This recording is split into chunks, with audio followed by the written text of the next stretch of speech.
Warning, the Shuckle Up podcast is a podcast created by two ex-degenerates that think they know sports gambling and spent their younger days breaking bookies and never hedging. We are not experts on anything, and everything we say should be taken with a grain of salt. We do not condone illegal sports gambling, and all gambling should be done responsibly. If you have a gambling problem, call 1-800-GAMBLER. Now enjoy.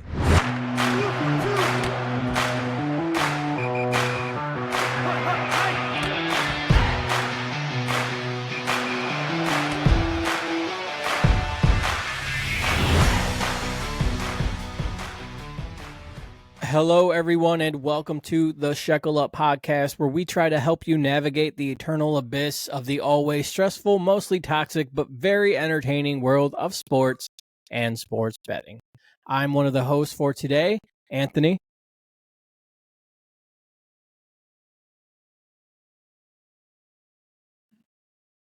K-Mac back here with the Made on Ridgeway Sports Podcast and more playoffs.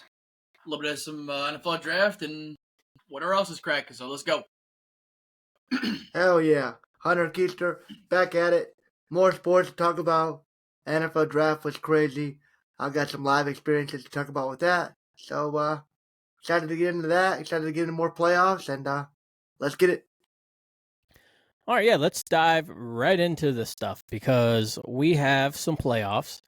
We're pretty much coming to the end of the first round here, recorded on Tuesday. For those of you that like to listen to these videos that I post and the podcast, these are recorded on Tuesday. But you know, I got a little something later that I'm gonna get into. I'm not gonna totally get into it, but yes, today is Tuesday. So remember that, folks. And let's get right into it. I want to talk about the Heat and the Celtics because we talked about it a little bit. The Heat ended up pulling one out. But right now, it's 1-3 Celtics. Celtics are just dominating for the most part. You got Brown scoring off, 17 points. Then you got Tatum going off for 20, White going off for 38, which is just atrocious. And the Heat really aren't doing nothing outside of Bam. Other than that's what I've been seeing. It's almost all she wrote for the Heat.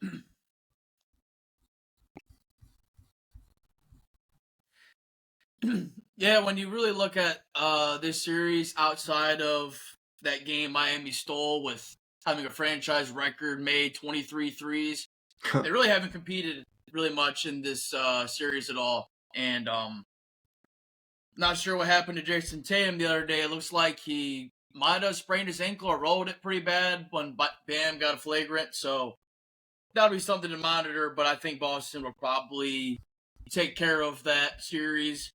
It looks like they play tomorrow night. They'll probably win that and get rest for the next round. In which, if I'm not mistaken, they play the winner of Cleveland, Orlando. So, Yeah, Boston coming in hot, just playing good besides that game too, like you said. And it took the Heat just raining threes to even have a chance with this squad. I just think no Jimmy Butler, no chance. Especially with this Game 5 being in Boston, I think it's a very easy gentleman sweep. 5-game series, Boston takes it and moves on. Yeah, speaking of who they might play, Hunter, you had a little bit of a mini prediction. Magic actually even getting everything's even when it came to the Cavs at home. So, I mean, game 3 and 4, I mean, almost by 20 points and 30 points here, 40 in some cases. I mean, it's what we kind of been talking about almost this whole playoffs. I mean, Mitchell, you're paying Mitchell. He's only going off for 18. That's not all that good. You got Allen going off for 21, 14, 14, 7, and only 7 points from your bench. Meanwhile, Magic, Wagner goes off for 34. I can't pronounce his name. Let's just go to Carter. He goes off for 11. Paulo Banchero. Yeah. He gets 9, and Suggs gets 12. But the bench, 42 points from the bench. wow. So Orlando had 42 points off the bench. Wow. Yeah, and you can't. That is wild. And being the Cavs, you can't go 10. You can't go 10 and 19 in the third and fourth quarter. That's what they're scoring down the stretch in those games. Yeah. One of those games they got beat real bad. They even had a 10-point lead. So I mean, that just goes to show you they're just playing really bad basketball right now. Cavs doing kind of Cavs things that we expect of them, fizzling down the stretch, especially into these playoffs. And I think now that the Magic has evened it up, if they are able to get one in Cleveland tonight, Orlando is a very good, even I think the best team in the NBA. ATS, and I think that Orlando wins it easily at home. It was pretty shocking to me to see the difference of play in which Orlando brought with being on the road versus at home. On the road, they could barely even score 86, and now they're getting close to 120 at home. And Cleveland just looked like they didn't even know what was going on the road. It's crazy how much of a difference it's been at home and then on the road with this series in particular. But those two first games at Cleveland being a little bit closer, at least competitive. But really, these last two games that Orlando was able to tie it up with, they really just dominated Cleveland. And that was pretty surprising. But Mitchell might be on his way out. It's his last year on his contract. So if he doesn't perform that well, they might just let him go in the offseason. So I don't know. Which at that point, you might want to think about rebuilding. I mean, they got some nice young players. So when I say rebuilding, I don't necessarily mean like tear everything down because they got nice young players. But retool, not rebuild, retool. Retool in a sense. But I also don't think you want to go out and spend a bunch of money when you got these kids coming up. So, I mean, it is going to be a better free agent class next year. So it'll be interesting to see what the Cavs decide to do because, I mean, now let's not freak out because the Cavs do have home court advantage, and they did win the first two, right? Yep. So I mean, we don't know. They might just be a team where they can only play good at home, and if that's the case, they're going to win the series. I mean, if that stays true, so we really don't know until we see how the Magic perform when they go back to Cleveland. Yeah, that'll be a big determining factor. Just how if it plays out the way it's been playing out, it'll go 7. It's looking like it might go 7 anyways, so we'll have to keep our eyes on that one for sure. Yeah, and let's move over to the Pacers and the Bucks. Pacers are about to lock this thing up. I mean, Game 4, 126 to 113. Game 3 was 121 to 118. In Game 4, you had Middleton go off for 25, and then Lopez for 27. But for the Pacers, you had Turner go off for 29. I don't even want to try to pronounce this guy's last name. But is it Pascal Siakam? No, it's not Siakam. I know. It's like H, starts with an H. 24 points. Halliburton. There you go. I didn't want to screw it up. I didn't want to botch that. Yeah. And then the rest of the team, they go off for, the whole bench and the rest of the team go off for 13 or plus points. I mean, each person is just contributing. So it goes to the continuing argument about the better teams in these playoffs with just consistent contribution from someone other than your quote unquote stars. Yep. But the Bucks are cooked. They don't, I mean, really, without Giannis, they don't have nothing. And I thought they had more than that. I mean, Middleton's not a bad player, and yet can't really do much against the Pacers. Giannis isn't there. So, I mean, they're just kind of, I guess he might be the glue to that team. Yeah, that's definitely a big part of the reason why. And just outside of that game one guy, Dame Lillard, isn't going to beat a solid 4 or 5 that's playing well. I mean, Chris Middleton's been doing all right as well, but Dame's not even. Pacers have honestly pretty much. I was gonna say Dame's not even in the conversation or a factor in the game. Just dominated. Yeah. No, not like he was the first couple of games, but yeah, that looks like a wrap to me. I mean, Indiana has been playing them tough and scoring at will. So I think it looks like they're about to close that out too. I mean, even if it's not the next time they play, I'd probably say at least within 6. Looks like that game is tonight at 9:30 in Milwaukee. So we'll know by the next time we do this. But the Pacers been taking it to the Bucks. No doubt about it. That's all right. I mean, the Bucks had their shot with Giannis, and the Bucks remind me of a team that I root for in the 76ers. I don't know. Like, it's the weirdest thing that sometimes these Philadelphia teams, especially the Sixers, cannot get out of their own way. They they absolutely just can't get out of their own way. Again, in the fourth quarter, up a little bit. Just up a little bit. There's no reason for them. I mean, they can, they just all of a sudden drop the fucking ball on this whole game.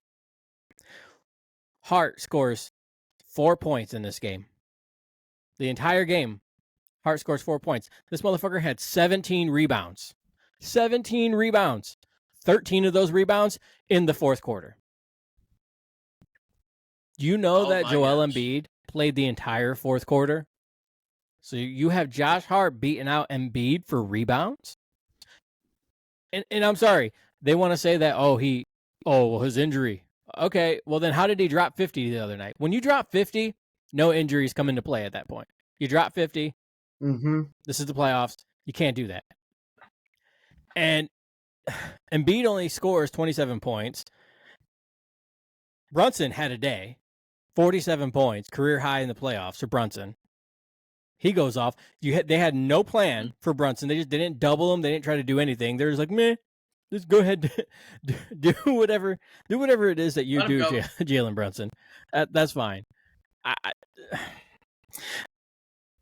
Meanwhile, with these damn rebounds, the Knicks have 52, 15 offense, 37 defensive rebounds, 11 blocks on the Sixers.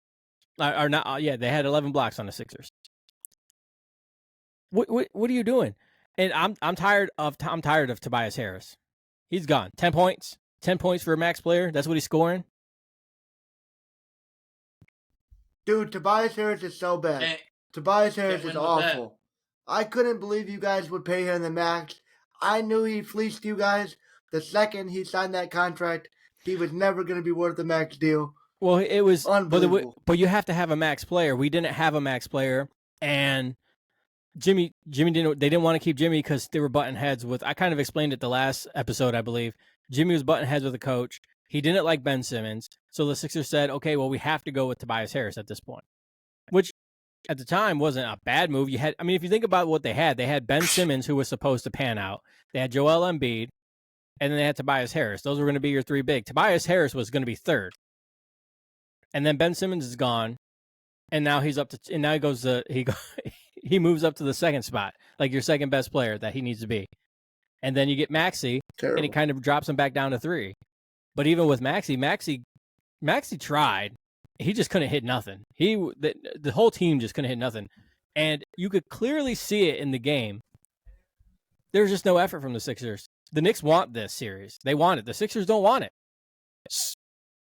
So the Knicks are going to end up taking this. Whether it's tonight or whether it's the next game, they're winning one of these next two.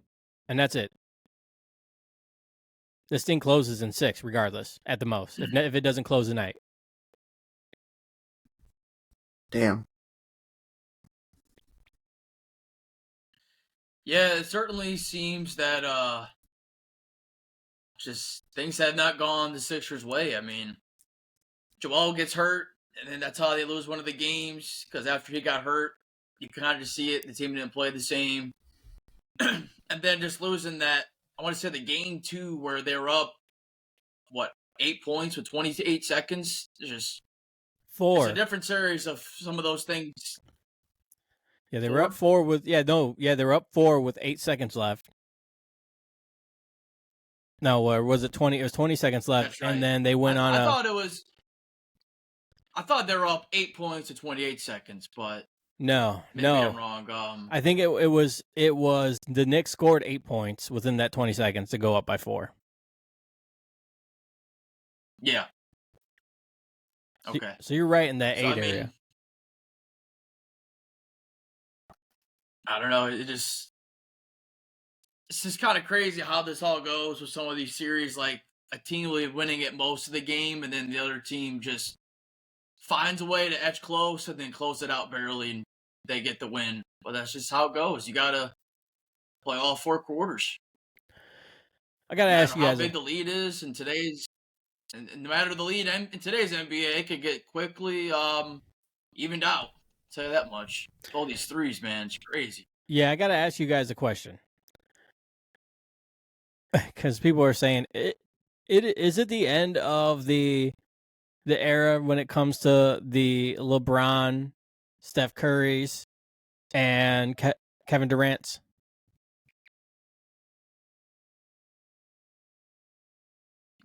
Well, what do you mean by ending? Ending as in titles and championship windows being closed? No, as in we're moving into a whole new era of these young players. So, like, everybody will say, oh, there's the Magic Johnson era, there's the Jordan era, there's the LeBron era.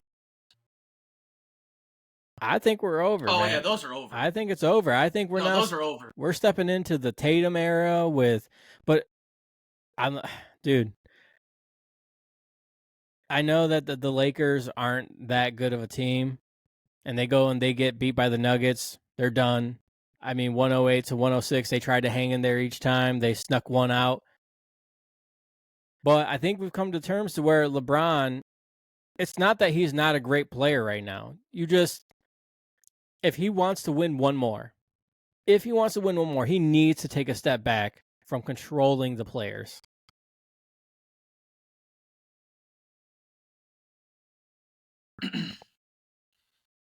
You mean basically being the coach on court and basically running the He just team. needs to play. He just needs to be LeBron and score his points. I don't think that would ever happen. Well, then he'll never win another title. That's the thing. Like that. He's not making any extra money. It's not doing 3 jobs, being the coach, being the GM, and being the player. He's not making extra money for that. He's going to get paid whether or not he's doing those jobs. Dude, take a fucking seat. All right? You haven't won anything since 2020. Yeah. And if there isn't a COVID bubble, I don't think you win anything. I don't even think you win anything as a Laker. A whole lot, to be honest. No, it did. They would have still won. No, they barely won that. Dude, think about who they played. Who did they play? I don't know. 4 years ago, They played the Heat in the championship, and that was after Dragic went down and Bam Adebayo went down. Yeah, exactly. They played the Nuggets in the conference. They played the Nuggets in the conference championships, and with a fresh. They were pretty good, but the Lakers pretty much took care of them because. And those are the players, and that's if the players didn't opt out to play. Oh no, absolutely. A lot of those players and teams didn't want to be in the bubble. They wanted to get out of there, honestly. Right. So in an NBA playoff, had it not been the Nuggets, it would have been. Had it not been the Nuggets, it would have been the Clippers. But the Clippers blew a 3-1 lead against the Nuggets. So. Oh yeah, I remember that. Yeah, but those were like the top 3 teams at that point. And what my point is with it being the bubble, nobody cared about that season. They were just playing to get a check. I mean. You can't tell me that every team in that playoffs was like, yeah, no, like we got to this bubble. Nobody. It was like baseball that nobody cared about sports those years. I mean, just football. That's it. But when it got down to baseball and basketball and all that, nah, them players didn't care. They showed up to get a paycheck, and that I can't.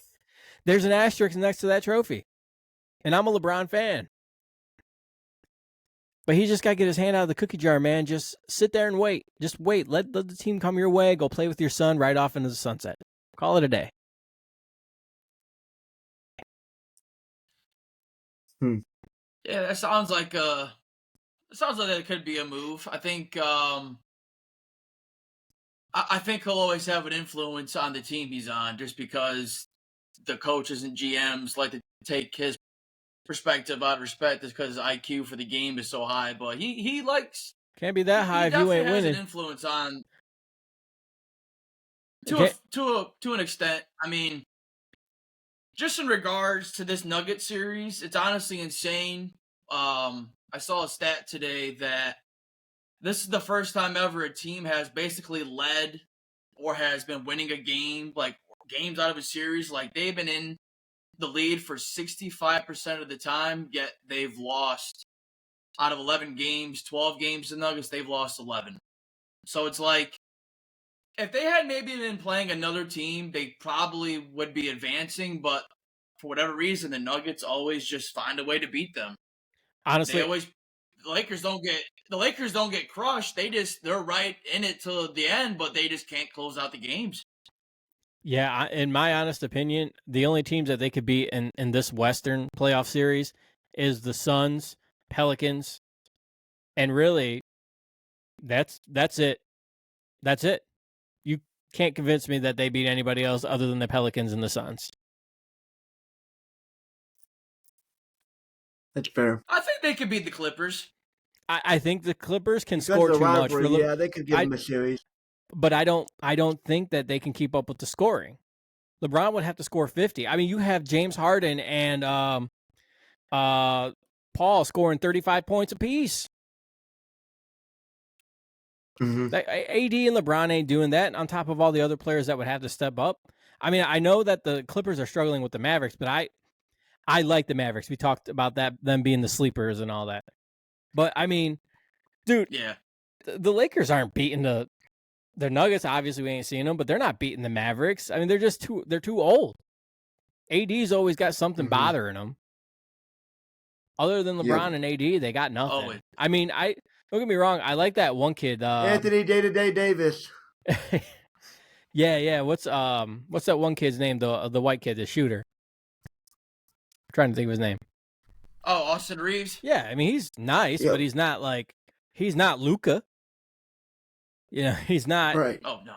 You know, he's not popping them. He's definitely not Anthony Edwards. But let's speaking of him, let's move on. Yeah. Anthony Edwards is my favorite player in basketball right now. Nobody's touching Anthony Edwards in these playoffs. I'm telling you right now. Dude, check this out. Man. In this playoff series alone, all right, he is from the field is shooting 51 points. He's shooting 43% from three, averaging 6 assists and averaging 31 points these playoff series. His free throw percentage, 83%.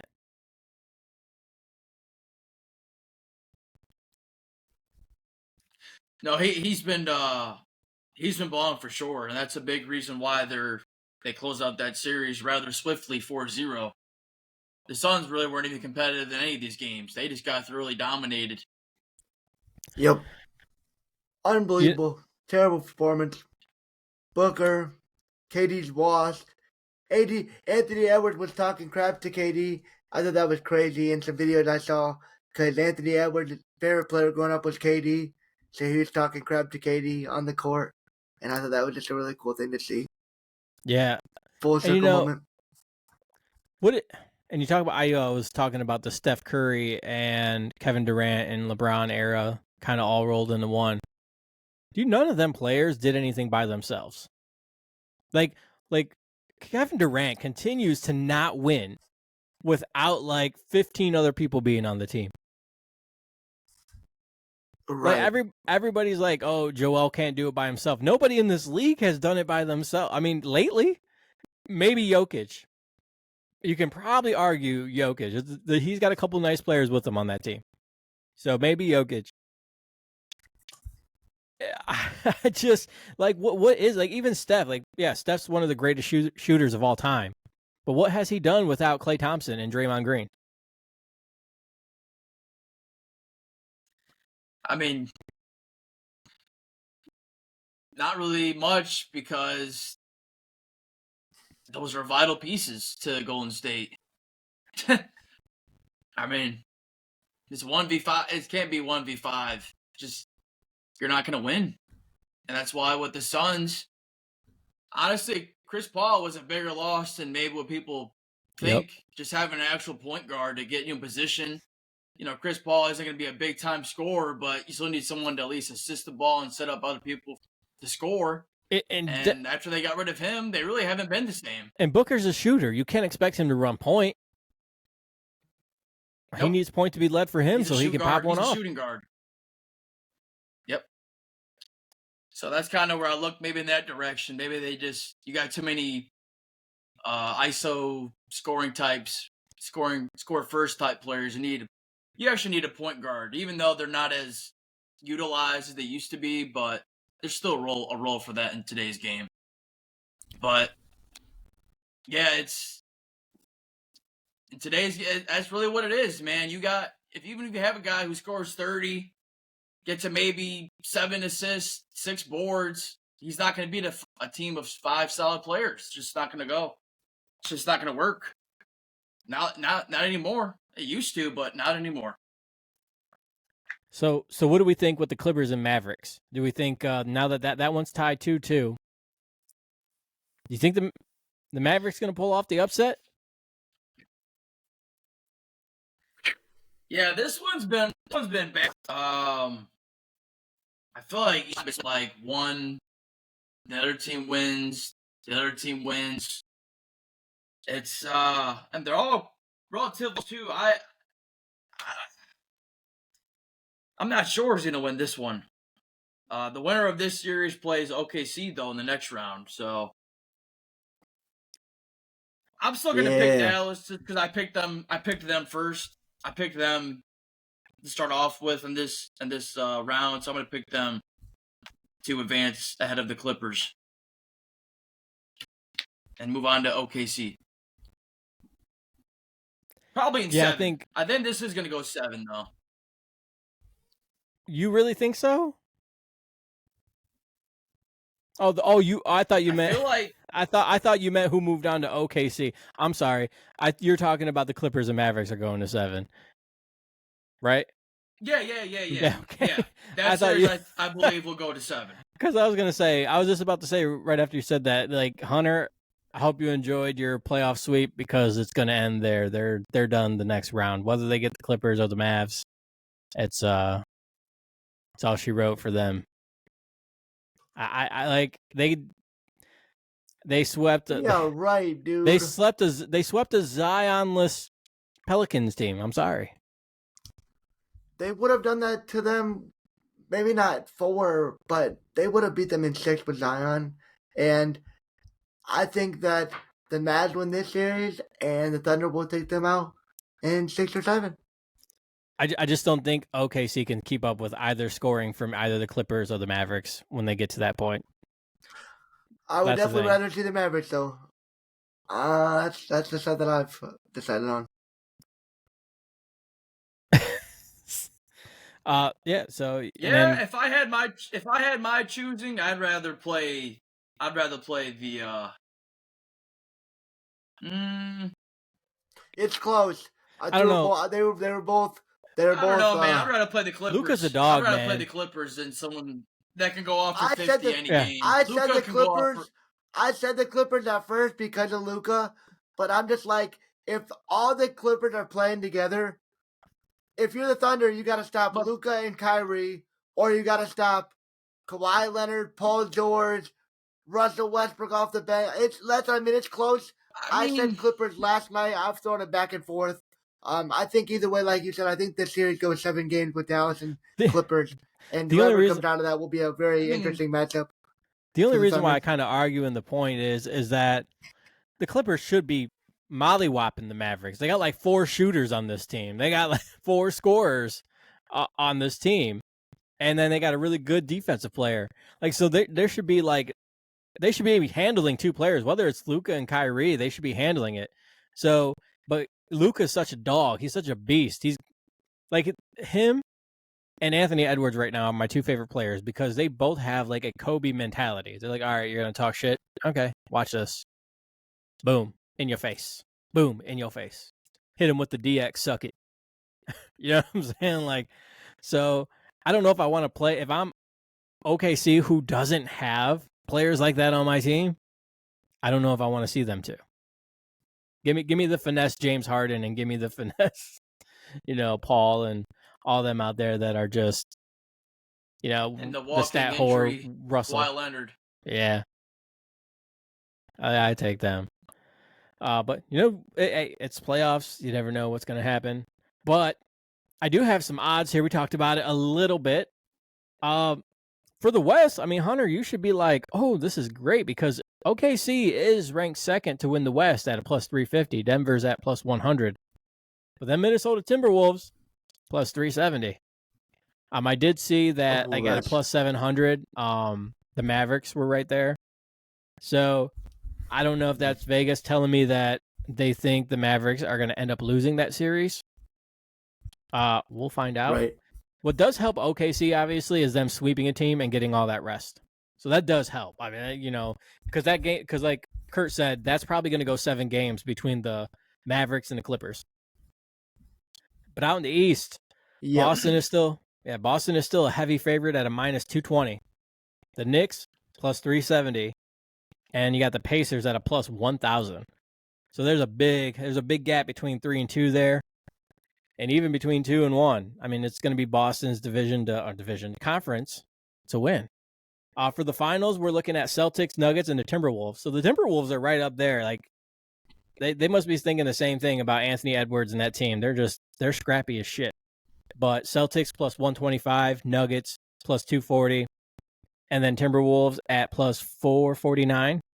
So that is what those are looking like as far as who's coming out of the East and West. And you never know, but I'm going to honestly, as a betting man, this is a betting podcast and a sports podcast, I may take a flyer on both the Minnesota Timberwolves to win the West and to take the finals. I don't know if the Celtics want to see the Timberwolves in the finals. They might be able to get away with beating the Nuggets because they added a lot of talent out there over the offseason to get over that hump with the Nuggets. I don't know if they want to see the scrappiness of the Timberwolves.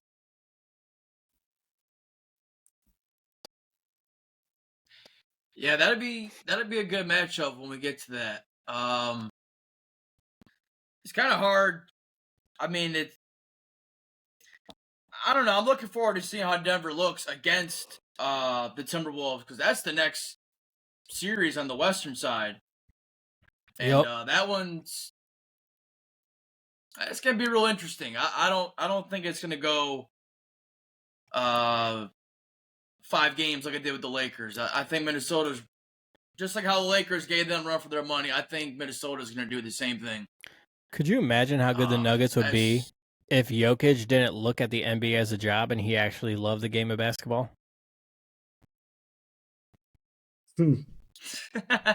That man hates it here. Yeah.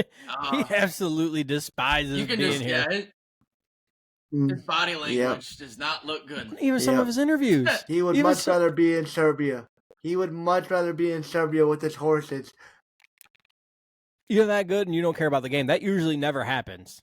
Being that good at basketball and then not caring a lick about it. Jesus, man.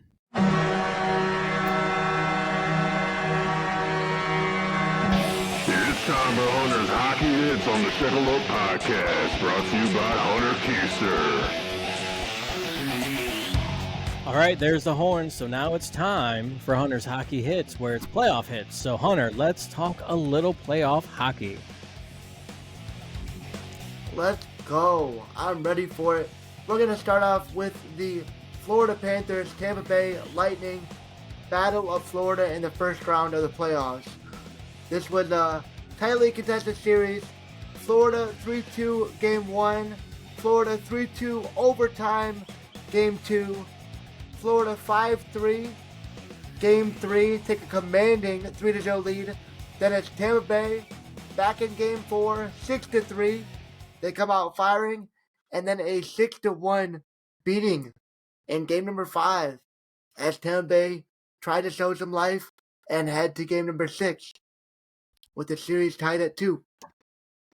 Or was that 3-1? 3-1? Or 3-2? 3-2. Yep, 3-2. Okay. Boston Toronto is always interesting. I love when these two teams play. They hate each other. It's really good hockey. I hate Canada teams as a USA hockey fan. They are on a crazy drought.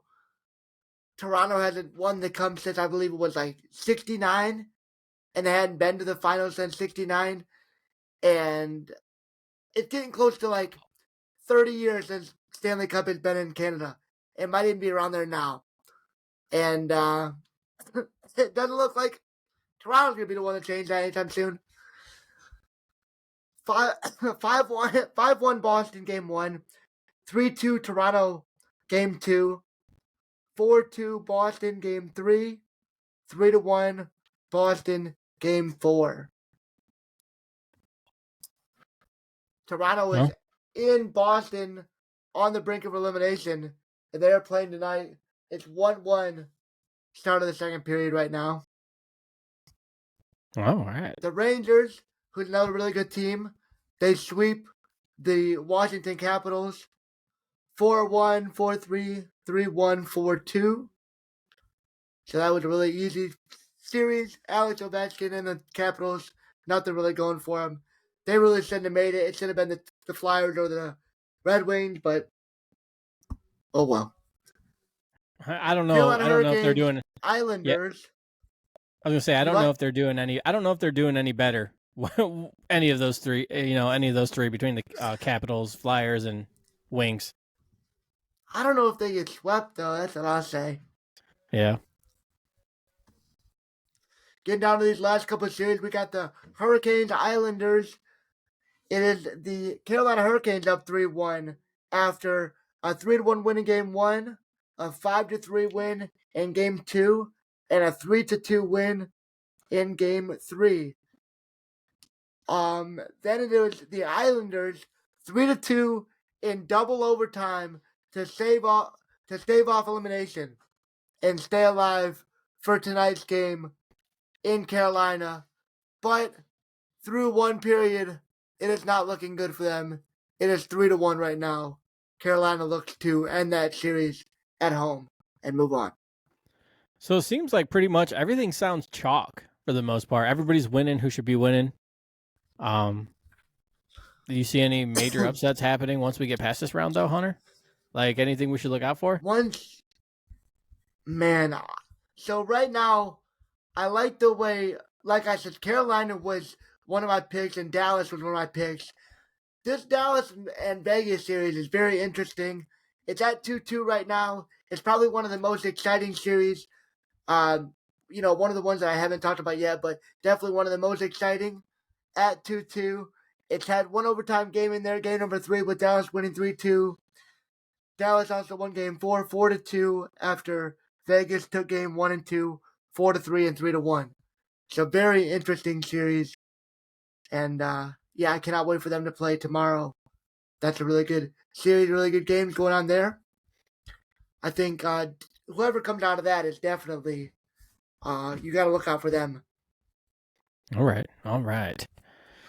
And those are Hunter's hockey hits, bruh. Yeah, no, we all love hockey. I haven't watched a single lick of it yet. I'm gonna be honest. That's crazy. It's all right. I've had a lot of stuff to do, man. Okay, had a lot of stuff to do, and I've been and moving into our next segment here. We're gonna figure out what I've been doing. This is Sparta. It's the K-Mac attack. All right, so I pushed K-Mac aside for this week. No K-Mac attack. This is going to be Annie Up Anthony attacking, all right? And it's going to be around a word of the day type scenario, okay? Word of the day today is ignorance.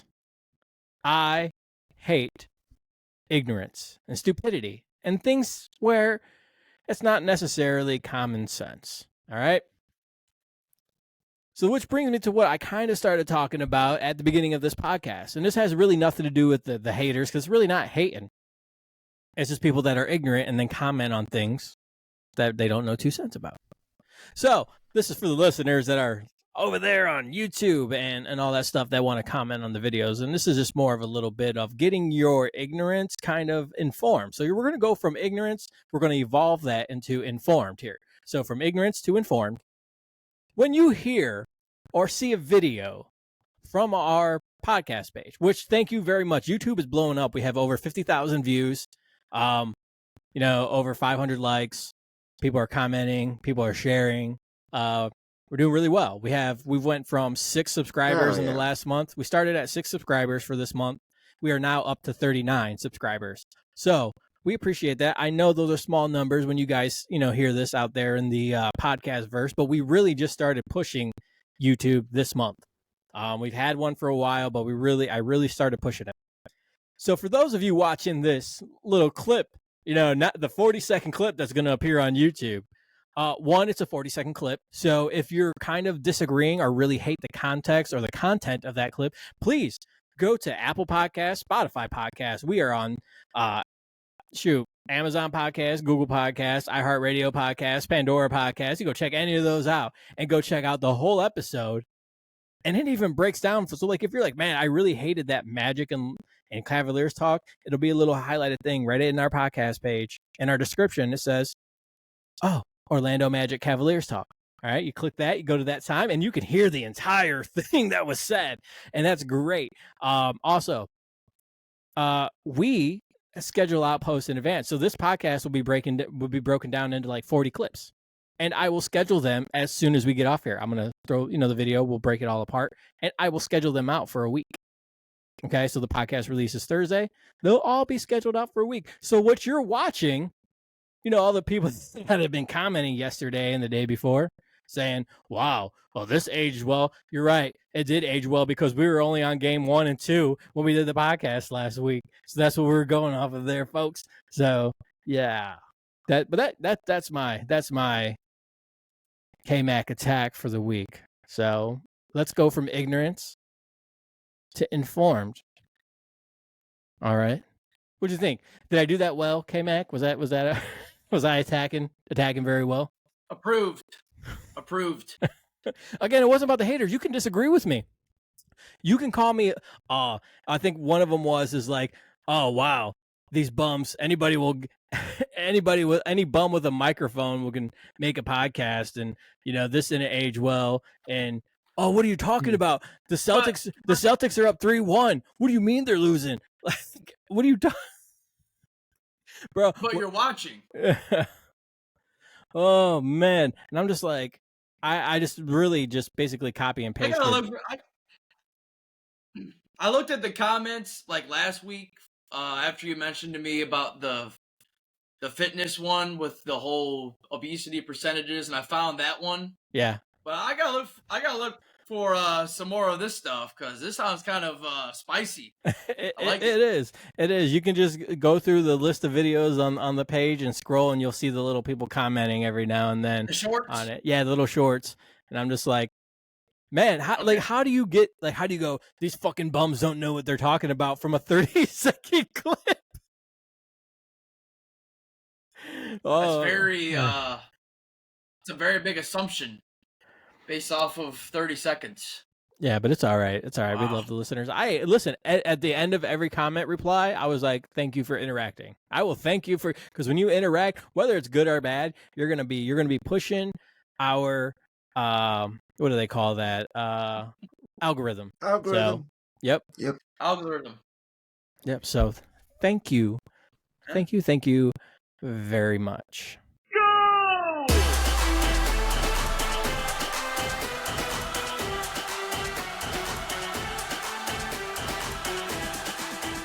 All right, it's me again. You know what happens at the goal sounder. It is time for Ante Up, Anthony's premier parlay of the week, and we are coming down to the wire. We are heading into May here soon, and we only have about 2.5 more weeks of the Premier League. And really, Arsenal is back up at the top with 80 points, but Man City, when they were in 3rd place, are now climbing their way back up. They're at 79 points in the Premier League, 1 point away. 1 point away with an easy win this weekend. And with that, I got them in the parlay premier pick of the week. And we're going to go to that right now. And we're going to go grab Arsenal minus 600, Man City minus 1100. We're going to grab Chelsea at minus 165, Liverpool at 220, and Nottingham Forest at minus 155. Then we're going to head over to La Liga and we're going to grab Real Sociedad at minus 320 and Real Madrid at minus 320. We're going to take all that, package it up, and roll it into a big plus 742. All right. Throw $10, throw $100 on there. Make yourself some money because I'll tell you what, these soccer ones, they're really hard to miss when they're minus money. They're really hard to miss. So they're really easy to parlay.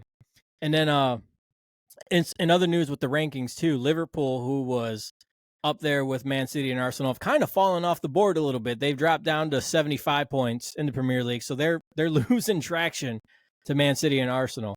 and we'll see if they can climb back up depending on the games. But Man City, they got a decent schedule coming down to the wire, and I mean it's going to be a nice close set of matches between them two. Whether or not Arsenal and Man City can they're going to be back and forth each week. So I'm really excited to watch that and see how it unfolds for the Man City soccer team. You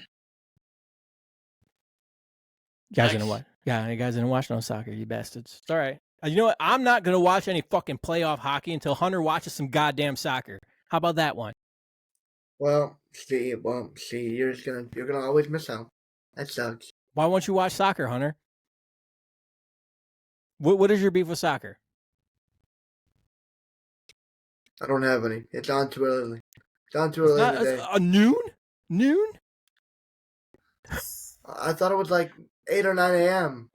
I know we explained this. We had a conversation about this. It's on noon on Saturdays.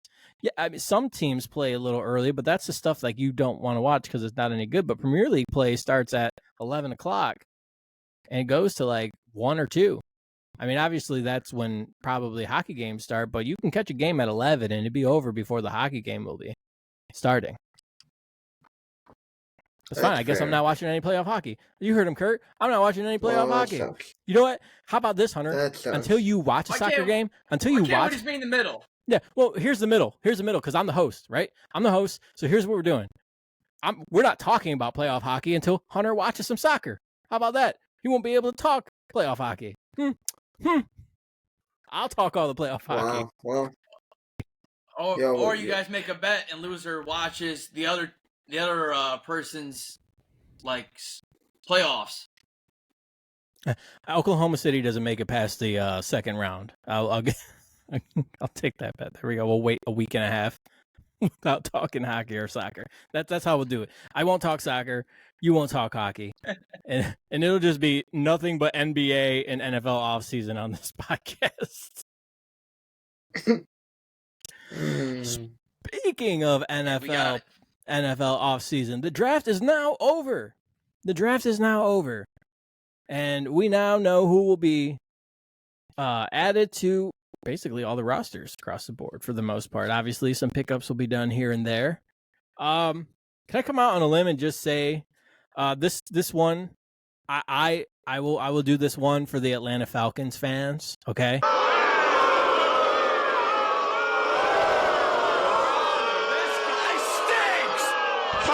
Pussy. Now, I like Michael Penix. I do. I really do. We talked about it on this podcast. I think he's better than Caleb Williams. But when you pay somebody $130 million, I don't think your next first round investment should be a top end quarterback in the draft. 180 million. Well, I thought it was 130 guaranteed though. Oh, guaranteed, yeah. Because that's money out of your pocket, gone. You're not getting that back no matter what happens.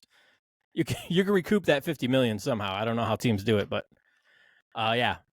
That Falcons lost the draft for me just based on that one pick. I know they got Oro in the second round. However the hell you pronounce that name, defensive line guy.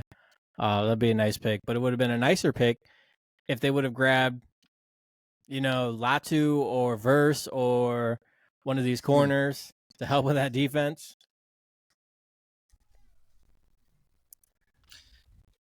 Yeah. That was one of my main things I circled was up until that point, I think a lot of people's mock drafts were probably similar or maybe even right, but nobody had the Falcons taking Michael Penix Jr. because it made no sense.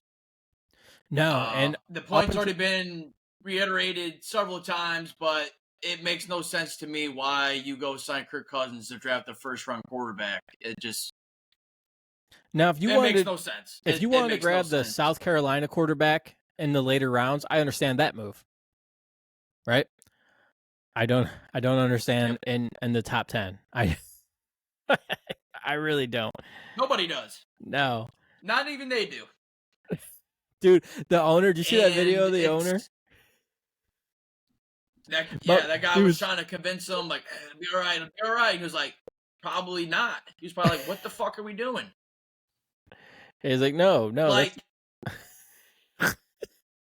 at the best case scenario, you cut Kirk after 2 years. But Penix is already going to be 26, 27 years old almost. So I don't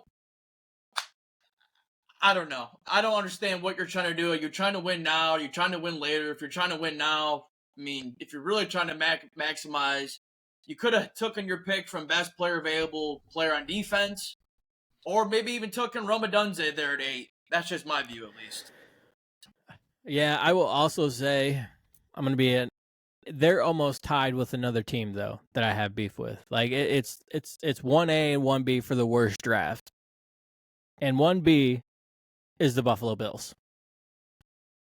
The Buffalo Bills for me are the biggest idiots. The biggest idiots aside from the Falcons. Here's why. We had Xavier Worthy going 28 to the Bills. Well, I did anyway. I picked him. Yeah, Xavier Worthy goes 28. But the Bills go, you know what, guys? We have a nice tight end. We have Josh Allen. I know Gabe Davis left. I know Stephon Diggs is gone. And I know that Kansas City Chiefs, they've been our daddies now for the last 3 to 4 years. Andy Reid is our grandpa who puts us on his lap and rubs our head and reads us bedtime stories as we are put to sleep in the playoffs by them every year. So we should trade our fucking first-round pick and give Patrick Mahomes one of the fastest fucking receivers in the draft that Josh Allen could throw to. And let's get to the Kansas City Chiefs, who need a receiver just as bad as we do, so they can keep kicking our ass year after year. Yeah. So, for all the Bills fans, here's what I got for you.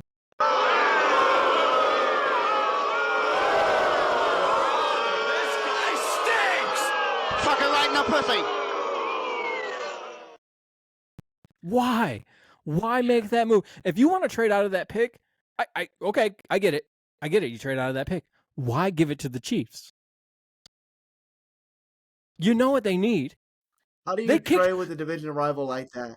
Especially knowing they need a receiver. They kicked your ass with Travis Kelce only. And now you give them Xavier Worthy? I don't know how. Yeah, I mean, trading with the enemy, literally. It's hard not to reiterate what you just said, but it's like you just lost to them in the playoffs. You've lost to them in the playoffs the past 3 times you played them.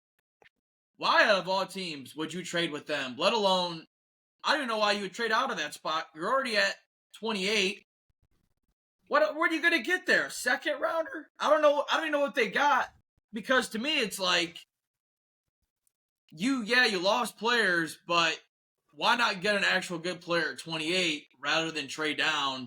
I didn't understand that. When I woke up the next morning, I read that. I was pretty confused about that one as well. They got Keon Coleman, wide receiver from Florida, with a 33rd pick. Good pickup. It's a good pickup. That's the only fucking receiver they went and got. Yeah. Mm-hmm. And good pickup. Xavier Worthy's better for Josh Allen. I mean, in my opinion, I'm going to die on this hill. Xavier Worthy's going to light it up this year, because all Pat Mahomes has to do, and this is based on if Worthy can track a ball, because you can be fast, but if you can't track a ball, then it doesn't matter how fast you run. Like, that's why John Ross is no good. He's always injured, and he couldn't track a ball. He was fast as fuck, but he couldn't track a ball.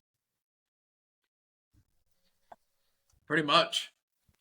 That's really the main thing with a lot of these speed demons is they can be as fast as you want. If you can't play the ball right, it really doesn't matter. Honestly, especially up in that what's going to be a nasty weather-wise in Buffalo. I don't know how all that would have worked, but they went and got Keon Coleman, who's a bigger, more physical type of receiver. So I don't know. It's interesting. And I can't believe that Bo Nix goes to the Denver Broncos. Bo Nix. Thank God it wasn't JJ. But thanks to that Bo Nix pick, that Bo Nix pick, the Eagles get the choice of whichever top corner that they want. And I'm happy with that. And not only did they get the choice of any top corner, they arguably got 2 of the top 3. Quinyon Mitchell, Cooper DeJean. There is no arguably. They did. Yep. Yeah. Terrion Arnold's the only other one that compared with them, but how I'm taking those 2. It baffles me how 2 of the top DBs made it to 40. I don't know how. Right. That's what I mentioned leading up to the podcast a few weeks prior. I was like, with so many quarterbacks going, and more quarterbacks even went than I anticipated. I had like 4 or 5, but 6 went. And then when you consider that it was 15 straight offensive players went? 14 or 15. Anybody that liked defense had their liking from defense. So that's how those DBs were there. And it baffles me because I see mistake after mistake after mistake in the first round. And then that's how some of these better teams that are already good to go got these good players. It's crazy. The Eagles touched on every position of need at a decent spot with good value. I couldn't find a single thing like where that wasn't good value that they picked up at any position. So for the Eagles, honestly, I gave the boos. I got to do this.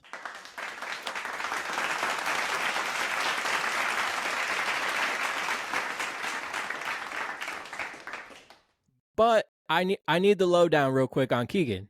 You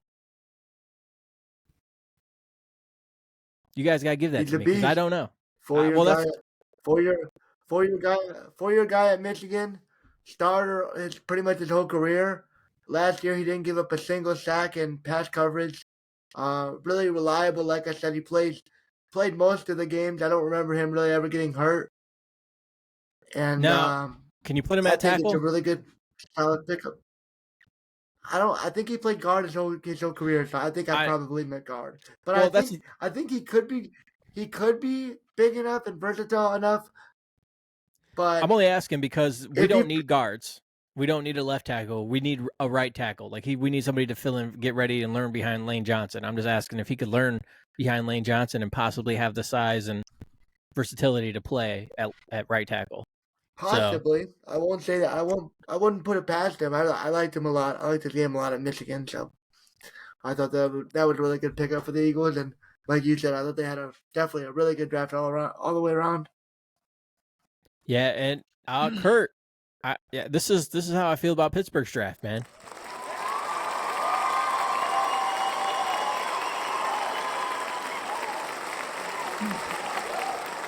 They go and they address the weakest part of that team.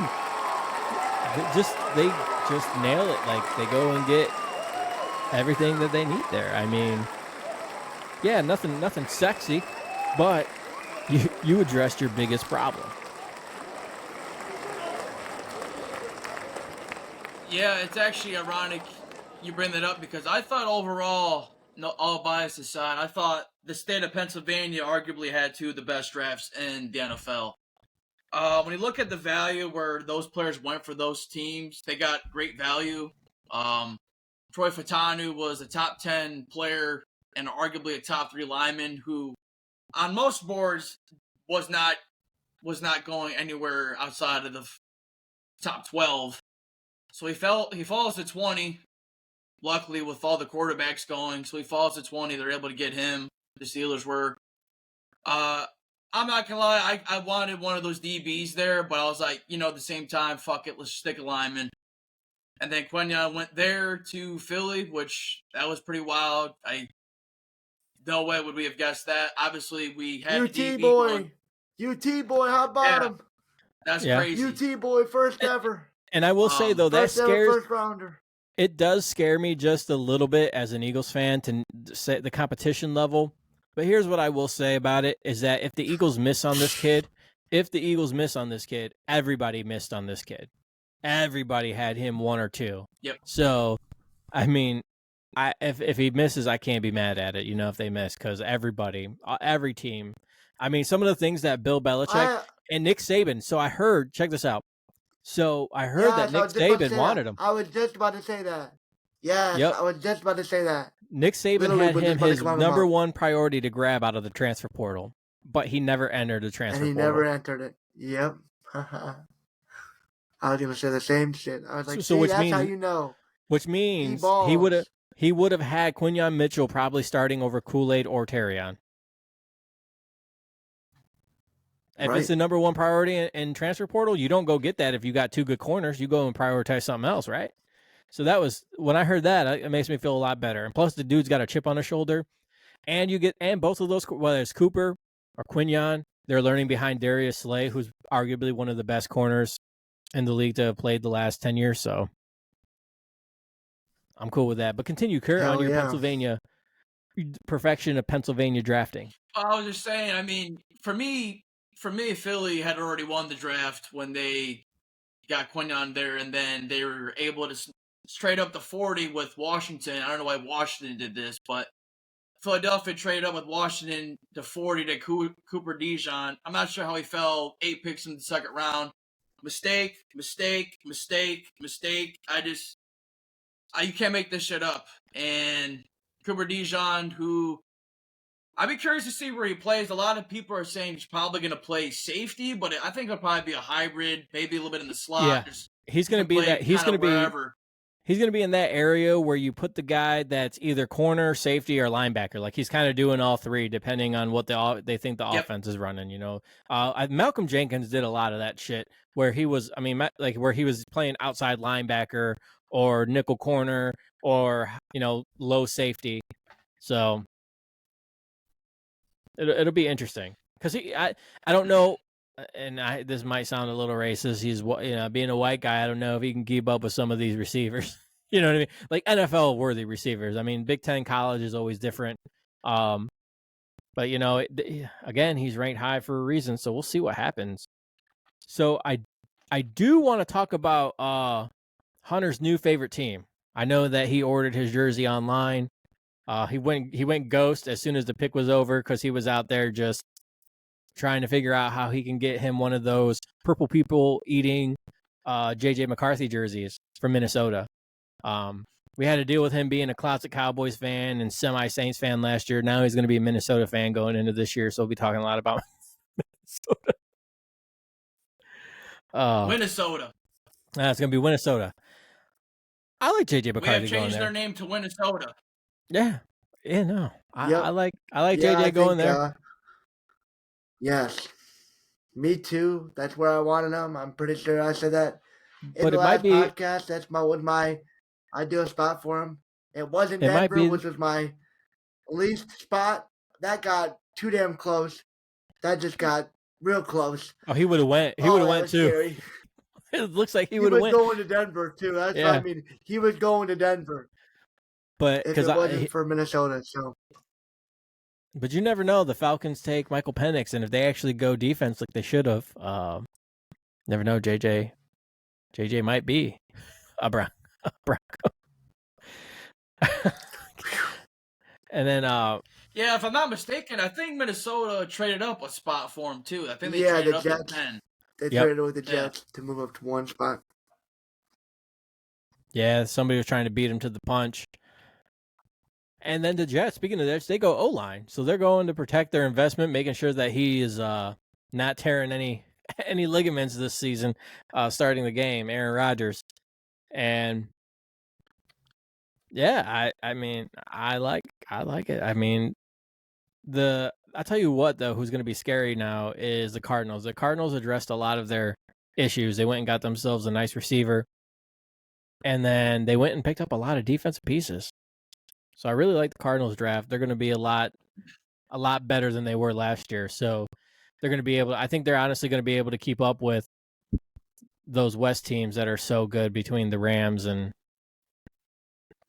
Seahawks and 49ers Yeah, and I stuff saw like that. that. I don't know if they already had a lot. They already had a lot of draft capital from last year when they traded with Houston, but they had like 8 picks within the top 100. Like overall picks. Like they had a lot of draft capital to work with, so they had a lot of draft picks to use, and they need it.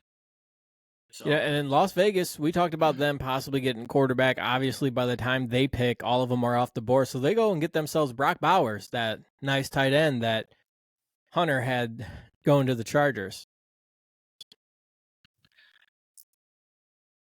yeah,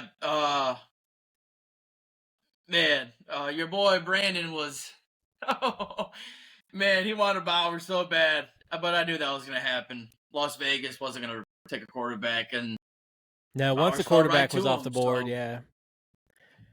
And then, like I that was predicted originally, Joe Alt goes to the Chargers. I told you, Hunter, you got to protect that nice quarterback they got out there. Fair. Blake Corum goes to an LA team, though.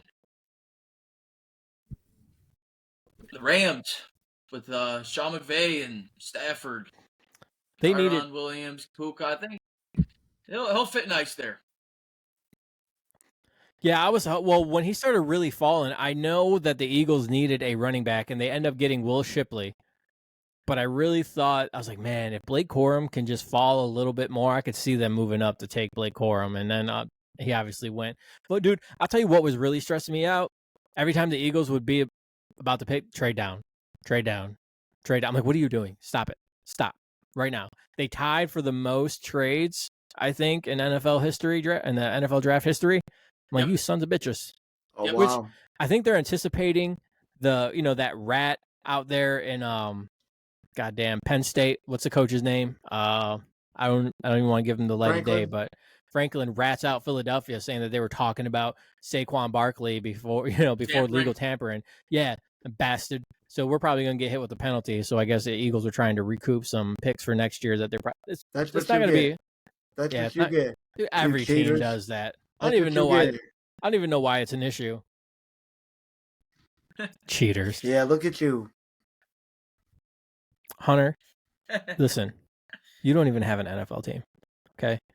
JJ McCarthy is going to get Want a soda, baby. Want a soda. Another purple team. McCarthy's gonna feel the love from Jordan. Ravens, Vikings. Who's next? It's Is there another purple team? gonna be the Chiefs. It's gonna be the Chiefs next. But yeah, I think No, he can't like a red team. I do have to mention one more team, Yeah. and this is how I feel about their draft.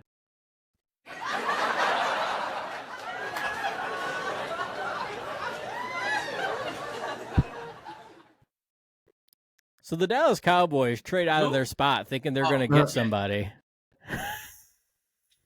And they end up having to settle for Drayton. Guyton, Whack yeah. ass. Guyton. Is it Drayton? Guy? I don't even know. That's my bad. No, Guyton. Tyler Guyton. Guyton. They got fleeced a little bit there. If I'm not mistaken, Detroit traded up with Dallas. I want to say, yeah, That they sounds traded up about with right. Dallas to get Terry and Arnold. Good pick for them, by the way. Good pick. We had them Which- taking defensive backs. Yes, Absolutely. Great pick. yeah, cornerback.